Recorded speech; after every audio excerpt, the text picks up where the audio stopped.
الحمد لله رب العالمين والصلاة والسلام على سيد المرسلين أما بعد فأعوذ بالله من الشيطان الرجيم بسم الله الرحمن الرحيم مل کر پڑھیں الصلاة والسلام عليك يا رسول الله وعلى آلك وأصحابك يا حبيب الله۔ حضور اقدس صلی اللہ علیہ وسلم کے اس دنیا سے پردہ فرمانے کے واقعات آپ کی خدمت میں پیش کر رہا تھا، میں اسی کو آگے بڑھاتے ہیں۔ اس سے پہلے میں نے عرض کیا تھا کہ حضور صلی اللہ علیہ وسلم شہداء احد کے قبروں پر گئے، وہاں نماز پڑھی، صحابہ سے فرمایا کہ میں تمہارے لیے آگے جانے والا ہوں، تمہارا پیش رو ہوں۔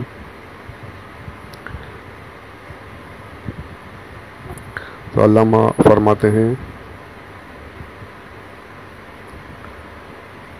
یہ قصہ مرض وفات شروع ہونے سے پہلے کا ہے، لیکن اس قصے کو بیان فرمانے کے وقت آپ صلی اللہ علیہ وسلم کو اس کا یقینی علم حاصل ہو چکا تھا کہ میں کب اور کس وقت دنیا سے جانے والا ہوں، اور مرض وفات شروع ہونے کے بعد تو اپنی صاحبزادی حضرت بی بی فاطمہ رضی اللہ عنہا کو صاف صاف لفظوں میں بغیر شاید کے، یعنی اس سے پہلے جو تھا شاید کے ساتھ فرمایا، شاید میں اگلا حج نہیں کروں گا، شاید میں تم سے دوبارہ نہیں ملوں گا، اس طریقے کے الفاظ شاید لگا کر، لیکن حضرت فاطمہ رضی اللہ عنہا کو بغیر شاید کے بالکل حتمی خبر دے دیا آپ نے اپنی وفات اقدس کی۔ چنانچہ بخاری شریف کی روایت ہے کہ اپنے مرض وفات میں آپ صلی اللہ علیہ وسلم نے حضرت فاطمہ رضی اللہ عنہا کو بلایا اور چپکے ان سے کچھ فرمایا، کان میں قریب بلا کر کچھ ارشاد فرمایا، جس سے آپ رو پڑی۔ آپ کو روتا دیکھ کر پھر سے ان کو قریب بلایا اور پھر سے آپ کے کان میں کچھ ارشاد فرمایا، تو اب آپ ہنسنے لگی۔ پہلے روئے تھے حضرت فاطمہ الزہرا رضی اللہ عنہا، اس کے بعد ہنسنے لگے۔ جب ازواج مطہرات رضی اللہ عنہن نے اس کے بارے میں حضرت فاطمہ رضی اللہ عنہ سے دریافت کیا کہ کیا بات ہوگی، پہلے تو آپ رونے لگے پھر بعد میں آپ ہنسنے لگے، تو انہوں نے کہا کتنی پیاری بات ہے کہ حضور صلی اللہ علیہ وسلم نے پہلے مجھ سے آہستہ آہستہ سے یہ فرمایا کہ اب میں اس بیماری سے شفا نہیں پاؤں گا، اسی میں میرا یعنی انتقال ہوگا۔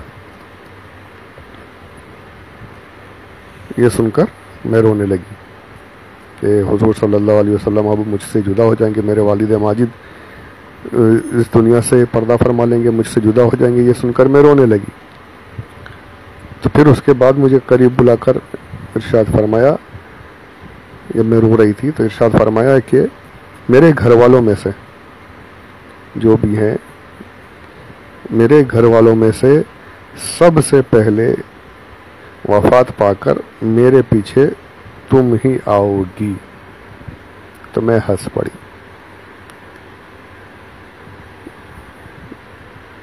کیسا یار، کیسا محبت، کیسی محبت ہے وہ کہ اپنی موت کی خبر سن کر ہنس رہے ہیں۔ پتہ ہے کہ اب حضور نے فرما دیا ہو کر رہے گا، سب سے پہلے میں ہی، تمام گھر والوں میں سے سب سے پہلے میں اس دنیا سے جاؤں گی، تو اس پر آدمی کو غم کرنا چاہیے کہ میری موت کا وقت بتایا جا رہا ہے، لیکن نہیں، وہ ہنس رہے ہیں، خوش ہو رہے ہیں۔ کیوں؟ کیونکہ میں یہاں سے نکلوں گی تو اپنے ابا حضور سے، اپنے رسول سے، اپنے آقا صلی اللہ علیہ وسلم سے ملوں گی جا کر۔ سبحان اللہ،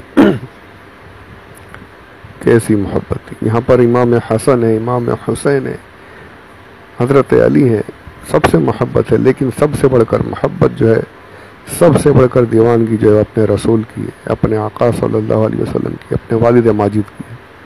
یہ درس دیا حضرت فاطمہ نے کہ موت سے گھبرانا نہیں ہے، الموت تحفۃ المومن، مرنے کے بعد تو حضور کی زیارت ہوگی انشاءاللہ ایمان والوں کو۔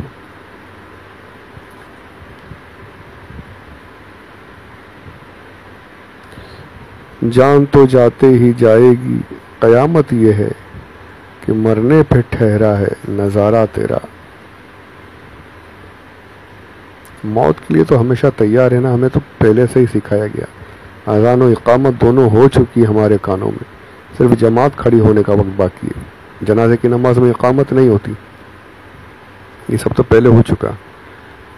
اور اقامت کے بعد فوراً جماعت کھڑی ہوتی ہے. تو ہمیں بتا دیا گیا کہ تمہاری اذان بھی ہو چکی, اقامت بھی ہو چکی, بس اب جماعت کھڑے ہونے کا ٹائم باقی ہے, بس اتنا ہی وقت ہمارے پاس ہے. تو یہ ہمیشہ تیار رہو, ہمیں بچپن میں ہی پیدا ہوتے ہی سکھا دیا گیا. اور مرنے کے بعد حضور اکرم صلی اللہ علیہ وسلم کی زیارت ہے. تو اس سے بڑا تحفہ اور کیا ہے ایمان والوں کی. الموت تحفۃ المومن, موت مومن کے لیے تحفہ ہے, مومن کا تحفہ ہے.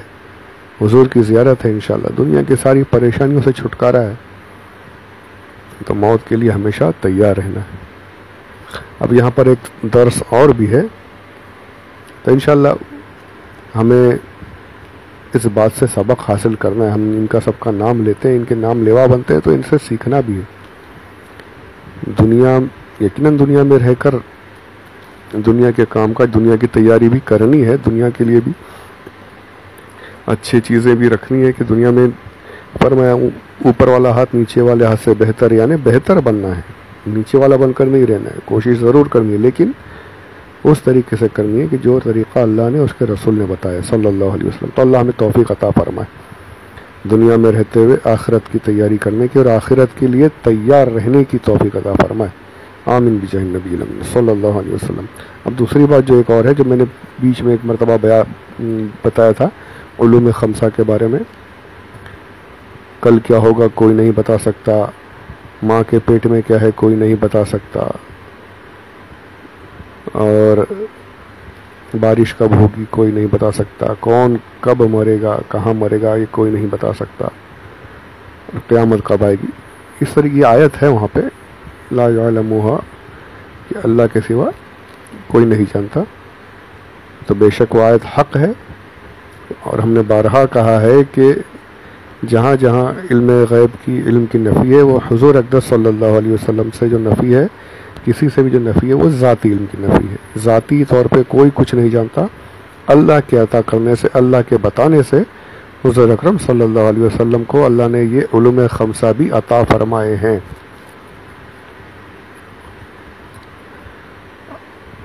تو یہ ہمارا عقیدہ ہے. تو یہاں پر حضرت فاطمہ رضی اللہ عنہا کو بھی حضور نے ان کی وفات کا بھی بتا دیا کہ تم سب سے پہلے انتقال کر کے میرے پاس ہوگی. تو یہاں پتہ چلا کہ حضور کو کون کب مرے گا کہاں مرے گا, یہ حضور کو اس کا علم اللہ نے عطا فرمایا ہے. یہ بخاری شریف کی روایت ہے, کوئی ضعیف حدیث نہیں. آج کل یہ بڑا فیشن چلا ہے, ضعیف حدیث ہے, ضعیف حدیث ہے. ذرا سی بھی شرم حیا باقی نہیں رہی. حضور کے اقوال کو اس طریقے سے رد کیا جاتا ہے, اور اللہ رحم فرمائے, بس ہمارے ایمان کی حفاظت فرمائے پروردگار. آمین بجاہ نبی صلی اللہ علیہ وسلم. بہرحال حضور صلی اللہ علیہ وسلم کو اپنی وفات سے پہلے اپنی وفات کے وقت کا علم حاصل ہو چکا تھا.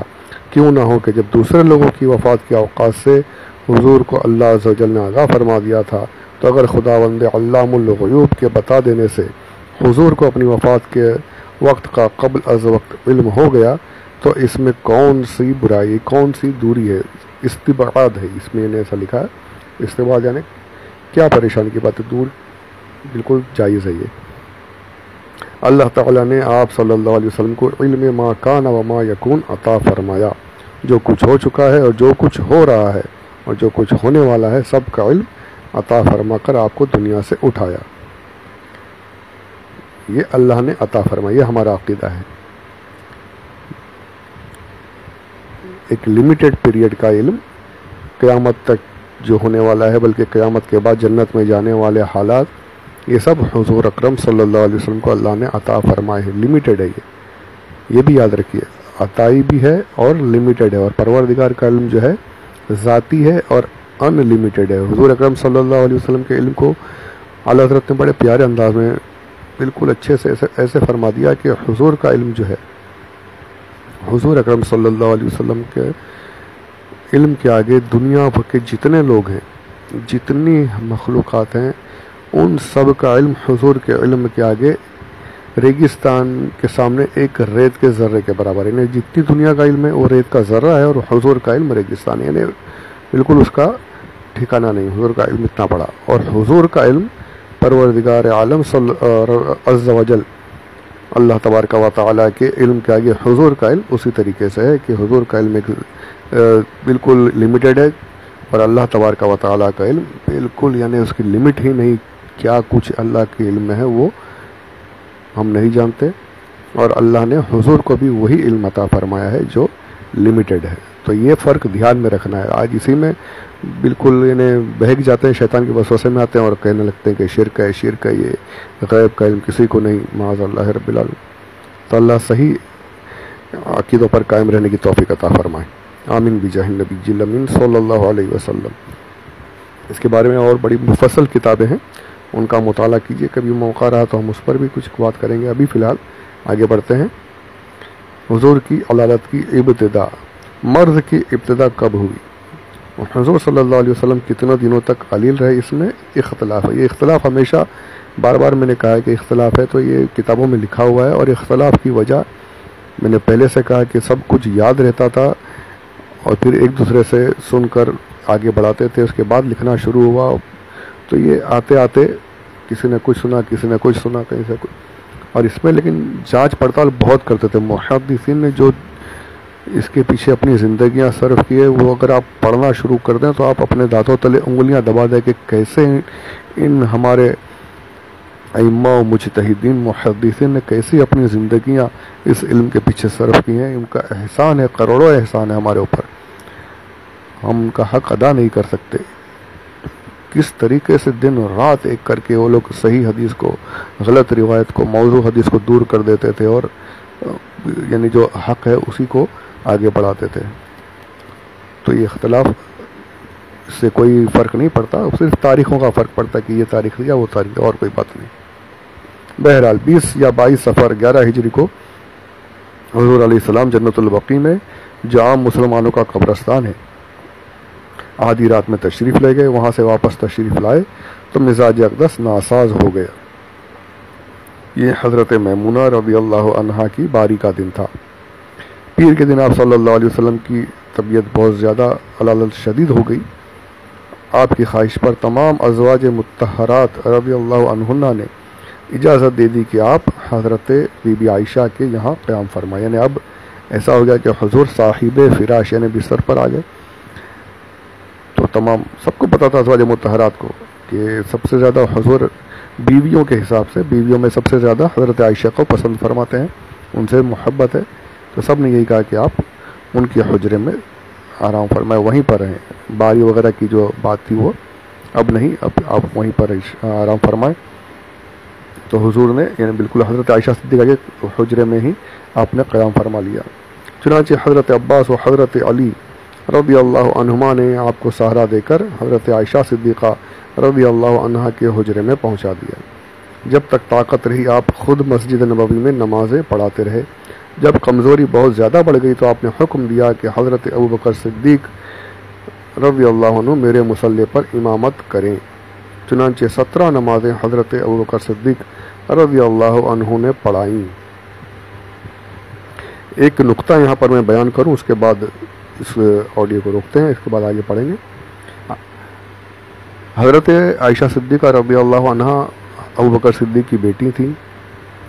جب حضور نے صدیق اکبر کو امامت کے لیے حکم فرمایا تو آپ نے کہا کہ یا رسول اللہ، عرض کی یا رسول اللہ وہ بہت نرم دل ہیں، میرے ابا بہت نرم دل ہیں، آپ جب دیکھیں گے آپ کے مصلی پر کہ آپ نہیں ہیں تو آپ کی جگہ مجھے کھڑا ہونا یہ سوچ کر وہ نماز نہیں پڑھا پائیں گے، رونے لگ جائیں گے، رقیق القلب ہیں، روئیں گے، نہیں پڑھا سکیں گے۔ یہاں پر تمام صحابہ جو حجرے میں موجود تھے، حضرت علی بھی ہیں اور دوسرے صحابہ بھی ہیں، حضرت عائشہ صدیقہ نے منع فرمایا ہے، عرض کی، منع فرمایا میں نے غلط بول دیا، فرمانے کی، فرمانا لفظ استعمال نہیں کر سکتے حضور کے سامنے، سب کو عرض ہی کرنا ہے، حضور فرمائیں گے، حضور سب سے بڑے ہیں، آپ ارشاد فرماتے رہیں گے، تمام صحابہ عرض کرتے رہیں گے، صحابہ عرض کریں گے۔ تو وہیں پر آپ نے عرض کی کہ سب کے سامنے عرض کرتے رہیں حضرت عائشہ صدیقہ کے، ان کو مت نہیں پڑھا پائیں گے نماز۔ دوسری روایتوں میں ہے یہ، اس کتاب میں مختصراً اس لیے یہاں ذکر نہیں کیا. تو آپ نے جب یہ عرض کی کہ ان کو مت پڑھنے دیجیے، وہاں امامت نہیں کرانے دیجیے، تو حضور جلال میں آ گئے. حضور جلال میں آ گئے اور حضرت ابوبکر صدیق کے فضائل بتاتے ہوئے کہا کہ اس کے ہوتے ہوئے کسی کو حق ہی نہیں کہ وہ امامت کرے. اس طریقے کے الفاظ ہیں، اور بالکل یعنی تاکید فرمائے کہ ابوبکر کو ہی نماز پڑھانے بولے، ابوبکر ہی نماز پڑھائیں گے. دوسرے تمام صحابہ ہیں، حضرت علی بھی ہیں، سب کی موجودگی میں حضور نے تاکید کے ساتھ حکم فرمایا کہ ابوبکر ہی نماز پڑھائیں گے. تب یہاں پر یہ مسئلہ بالکل صاف طور پر ظاہر ہو گیا کہ اسلام میں جتنے بھی معاملات ہیں، جو کچھ بھی آپ لے لیں، جس طرف نگاہ ڈالیے، جو معاملہ دیکھیں، سب سے اہم معاملہ جو ہے وہ نماز کا ہے. سب سے بڑی چیز جو اسلام میں ہے وہ نماز ہے. سب سے اونچا مقام کسی کو حاصل ہے تو نماز کو حاصل ہے. تو اس سب سے بڑی چیز، اس سب سے اونچے اور سب سے اہم معاملے میں حضور نے ابوبکر صدیق کو امام فرمایا، امامت کا حق دیا.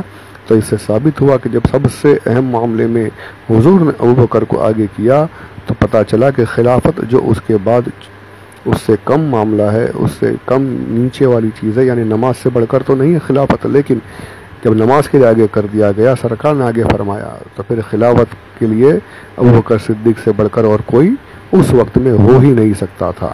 جب نماز کا امام حضرت ابوبکر صدیق ہیں تو خلافت کے خلیفہ بھی حضرت ابوبکر صدیق ہی ہوں گے. اس حدیث پاک سے یہ ثابت ہوتا ہے رضی اللہ تعالیٰ عنہ. تو یہاں جو اہل تشیع، جو شیعوں کا جو اعتراض ہے کہ ابوبکر صدیق غلط خلیفہ بن گئے، سب سے پہلے حضرت علی کا حق تھا، تو یہ بالکل غلط ہے. اگر حق ہوتا تو حضور امامت کے لیے حضرت علی کو ہی آگے بڑھاتے. آپ نے حضرت ابوبکر صدیق کو آگے بڑھایا تو بتا دیا کہ سب سے پہلا حق خلافت کا یہ ابوبکر صدیق رضی اللہ تعالی عنہ کا ہے.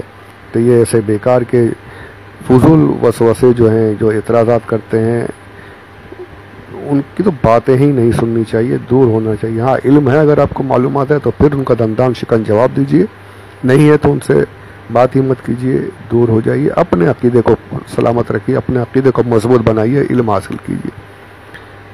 اس کے بعد اور بھی واقعات جاری ہیں انشاءاللہ. اللہ تبارک و تعالیٰ سے دعا ہے کہ مولا کریم اپنے حبیب صلی اللہ علیہ وسلم اور ان کے صحابہ کے مطابق ہم سب کو عقیدہ رکھنے کی توفیق عطا فرمائے.